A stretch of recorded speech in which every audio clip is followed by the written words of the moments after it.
Bismillahirrahmanirrahim. Assalamualaikum warahmatullahi wabarakatuh. Waalaikumsalam. Alhamdulillah, alhamdulillahirabbil alamin wa bihi nasta'in ala umuri dunya waddin. Wassalatu wassalamu ala asyrofil anbiya'i wal mursalin wa ala alihi wa sahbihi wasallim. Amma ba'd. Alhamdulillah, puji syukur senantiasa kita haturkan kehadirat Allah karena kita semua masih diberikan berbagai macam nikmat, hidayah, taufik serta inayahnya sehingga kita bisa berkumpul di kelas yang kita banggakan ini, kelas PBMI, dan salawat dan salam tak lupa pula selalu kita hadiahkan kepada junjungan alam, taubat dan umat manusia, rahmat bagi seluruh alam, beliau baginda Nabi Muhammad SAW serta keluarganya, sahabatnya dan para pengikutnya, dan mudah-mudahan kita semua selalu umatnya mendapatkan syafaatnya di dunia akhirat kelak. Amin ya rabbal alamin. Baik, langsung saja tanpa panjang kalam, pada kesempatan yang penuh berkah ini insya Allah kita akan membahas tentang konsep pendidikan karakter dan lingkungan, tentang pendidikan karakter dan lingkungan. Di sini dalam pembahasan ada yang namanya konsep pendidikan karakter dan nilai-nilai. Yang pertama ada pengertian pendidikan karakter. Pendidikan karakter adalah proses pembelajaran yang bertujuan membentuk peserta didik agar memiliki kepribadian, akhlak dan perilaku yang sesuai dengan nilai-nilai moral, nilai-nilai agama, serta norma yang berlaku. Jadi pendidikan karakter bukan hanya mentransfer pengetahuan, akan tetapi juga pembiasaan sikap dan tindakan yang positif dalam kebudayaan kehidupan sehari-hari. Jadi pendidikan karakter berfungsi untuk mengembangkan potensi-potensi peserta didik menjadi manusia yang beriman, bertakwa, berakhlak mulia, bertanggung jawab, serta mampu berperan dalam kehidupan bermasyarakat. Jadi dalam konteks pendidikan, pendidikan karakter menjadi landasan penting dalam membangun generasi yang tidak hanya cerdas secara akademik, tetapi juga kuat secara moral. Jadi karakternya itu terbentuk dalam memiliki, sehingga para peserta didik itu memiliki karakter-karakter yang kuat, bukan saja pintar atau pintar dalam akademik, tapi juga moralnya, disiplin, tanggung jawab, kemudian sikapnya terhadap lingkungan, memiliki kesadaran akan atas pentingnya yang namanya pendidikan lingkungan. Kemudian yang kedua ada tujuan pendidikan karakter.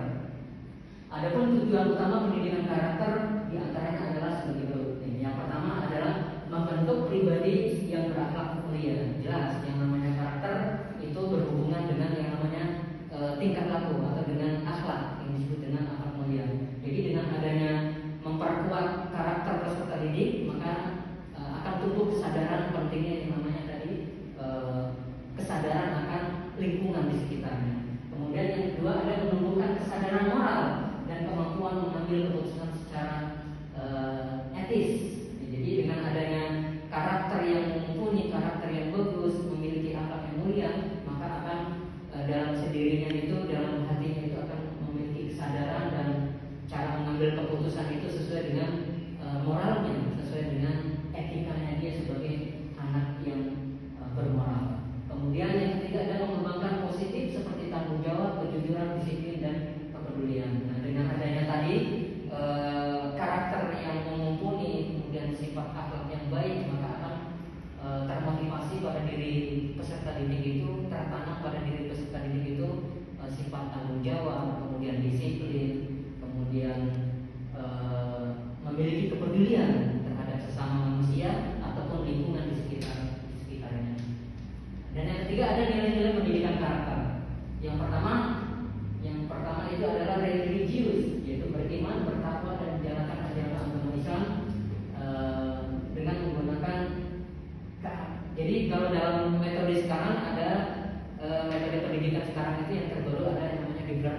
nilai-nilainya, kemudian tanggung jawab, kemudian jujur, kerja keras, kemudian peduli lingkungan, gotong royong dan santun, bersikap sopan dan menghargai orang lain. Itu adalah nilai dari yang dari pendidikan karakter. Jadi nilai-nilai yang didapat itu ada 8 poin ya.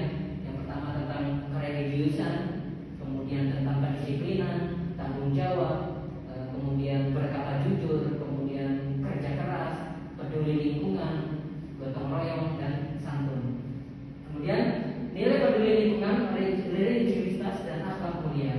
Itu yang nilai yang kedua ada nilai peduli lingkungan. Nilai peduli lingkungan adalah sikap dan tindakan peserta didik untuk menjaga, merawat serta melestarikan lingkungan alam dan lingkungan sosial. Jadi adalah nilai pendidikan lingkungan. Jadi nilai pendidikan lingkungan itu mendidik peserta didik, mendidik anak peserta didik itu untuk supaya berkesadaran bahwasanya kita sebagai makhluk, sebagai umat manusia yang diciptakan oleh